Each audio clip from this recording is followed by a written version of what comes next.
সকাল 8টা থেকে এই ভূতের গলিতে পাইচারি করতেছি, একটা কাজও বানাইতে পারলাম না। এদিকে 20 রমজান হয়ে গেছে, কাছে মুড়ি খাওয়ার টাকা নাই, শপিং করবো কি দিয়া? আর 20 মিনিট দেখি কোন মক্কেল টকেল আসে নাকি।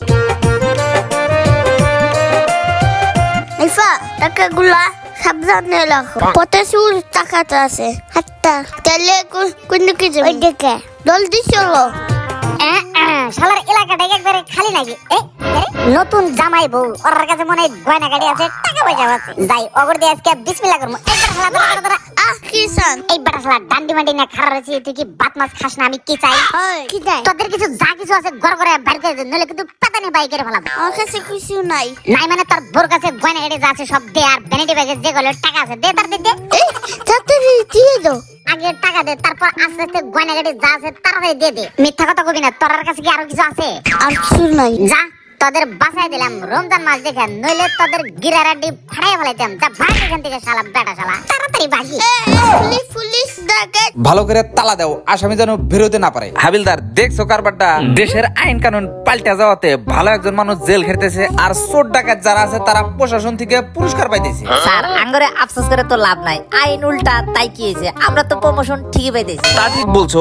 এবার কিন্তু ওসি স্যার নির্দেশ দিছে ঈদের আগে 4-5টা চোরে পুরস্কার দিতেই হইব। হাবিলদার রেডি থাকো, যে কোনো সময় কেস আসতে পারে, আসার সাথে সাথে কিন্তু অভিযানে নামতে হইব। চাচা আমার বড় কুচি হয়েছে। কি হয়েছে? ডাকাতি। কে করছে? Teddy bear. হাবিলদার চলো তাহলে আমরা অভিযানে যাই। একটা অপারেশনে 4 ভরি সোনা আর নগদ 2 লাখ টাকা আছে, আর টাকাগুলো দেয় এ তারিখে 10 তলা বিল্ডিং করে ভাড়া দিব, আর গয়নাগুলো নিয়ে আলমারিতে সাজা রাখবো, সামনে বিয়াতে কাজে লাগবো। এদিকে মামলা মোকদ্দমার ভয় নাই, সরকার থেকে নতুন আইন হয়েছে, চুরি ডাকাতি করলে নাকি সরকার থেকে আরো টাকা পুরস্কার দেয়। স্যার এই বাসা। ও এটা টেডি বিয়ারের বাসা? আচ্ছা অসুবিধা নেই, ডাকতেছি। ও টেডি বিয়ার স্যার, তাড়াতাড়ি দরজাটা খোলেন তো। কি ব্যাপার, অসময় কে এলো আবার? দেখি তো আজ্ঞা। ও পুলিশ আইছেন, আসেন আসেন, ভিতরে আসেন। পিস্তলটা ভালো করে তাক করে রাখেন, আসেন।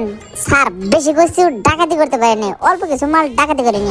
দেখেন তো স্যার, এই মাল অনুযায়ী আমি কয় টাকা পুরস্কার পাবো? দাঁড়ান, আগে যার ক্ষতি হয়েছে তার ক্ষতির পরিমাণের উপর নির্ভর করে আপনি টাকা পাবেন। ভাই এই টাকাগুলো কি আপনার? হ্যাঁ স্যার। এই ধরেন, সঠিক সময়ে আপনার মালগুলো আপনি বুঝে নেন। পরের টাকা হজম হলো না, যা অন্যদিন মনে। তাইলে টেডি বিয়ার ভাই, ক্লায়েন্টের তো বেশি ক্ষতি করতে পারেন না, দেখি এই অনুযায়ী আপনার কয় টাকা দেওয়া যায়। স্যার ক্ষতি তো করাই যায়, রমজান মাস এই জন্য কোনো কিছু করি না। পর্যবেক্ষণ করে যতটুকু বুঝলাম, নেন এখানে 10,000 টাকা আছে, একটু দয়া করে হাতে নেন। না স্যার, আপনি রেখে দেন। অসুবিধা নেই, আমাদের ডিউটি পালন করতে দেন। এই যে অস্ত্রগুলা রাখছি, আমাদের একটা ছবি তোলেন। হ্যাঁ, এসবের কি দরকার? অসুবিধা নেই, নেক্সটে বড় মাপের কাজ করে আপনাদের প্রমোশনটা বাড়াই দেবেন। যান।